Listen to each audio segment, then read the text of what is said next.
আমি ডক্টর দীপঙ্কর আবার এসেছি এখানে। হ্যালো, তোমার নামটা কি? নামটা বলো।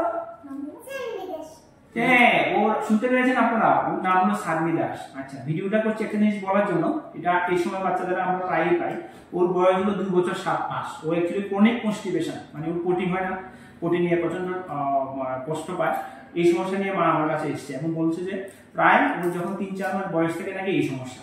তো এটাই আমি বলবো, এটা কেন করছি, কারণ এই ক্রনিক কনস্টিপেশনের অনেকগুলি কারণ হয়। তো ওর হিস্ট্রি নিয়ে আমি যতটুকু দেখলাম যে ওর মা বলছে যে ওর কনস্টিপেশনের মেইন কারণ হলো পটিতে বসে ইন্ডিয়ান স্টাইলে পটি করানো, মানে দাঁড়িয়ে পটি করে, বসতে চায় না। এটাই একমাত্র কারণ। কারণ আমরা জানি যে আমাদের পেটে যে ইন্টেস্টাইনগুলি আছে, মানে ক্ষুদ্রান্ত বৃহদান্ত, এগুলি যেভাবে থাকে আমরা জানি এরকম করে থাকে।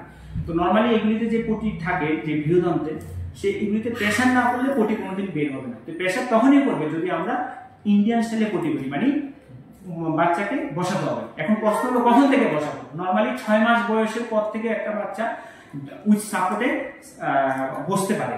তো আমি সব প্যারেন্টসদেরকে বলবো, আপনাদের বেবি যখন 6 মান্থের ক্রস হয়ে যাবে তখন থেকে বাচ্চাকে বসিয়ে অভ্যাস করাতে হবে, পটিতে বসিয়ে, তাহলে এই সমস্যার সমাধান কমে যায়। তো এটা যদি করান, এর পাশাপাশি ডায়েট মানে ফাইবার জাতীয় খাওয়া, মানে শাকসবজি যদি আমরা বেশি করে খাই, ইন্ডিয়ান স্টাইলে যদি বাচ্চাকে আমরা পটি করাই, নর্মালি 80 থেকে 85% প্রবলেমই সলভ হয়ে যায়, কোনো ওষুধের প্রয়োজন হয় না। বাকি 10 থেকে 15% ক্ষেত্রে আমরা অনেক সময় আমরা ওষুধ দিই পটিটা পরিষ্কার হওয়ার জন্য। এর পাশাপাশি অনেক সময় বাচ্চাদের যদি থাইরয়েডের সমস্যা থাকে, যেটা আমরা বলি হাইপোথাইরয়েডিজম, সেক্ষেত্রেও এরকম সমস্যা হতে পারে। বাট বাচ্চা যদি ডেভেলপমেন্ট ঠিক থাকে তাহলে হাইপোথাইরয়েডিজম রুল আউট হয়ে গেছে। ওর যদিও থাইরয়েডের টেস্ট করা হয়নি, বাট ডেভেলপমেন্ট ইজ ফাইন। হ্যাঁ, she is very active.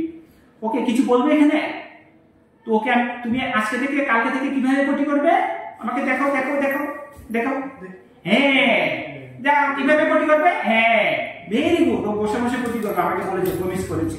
Okay, bye bye, ভাইয়া বলো বাই বাই।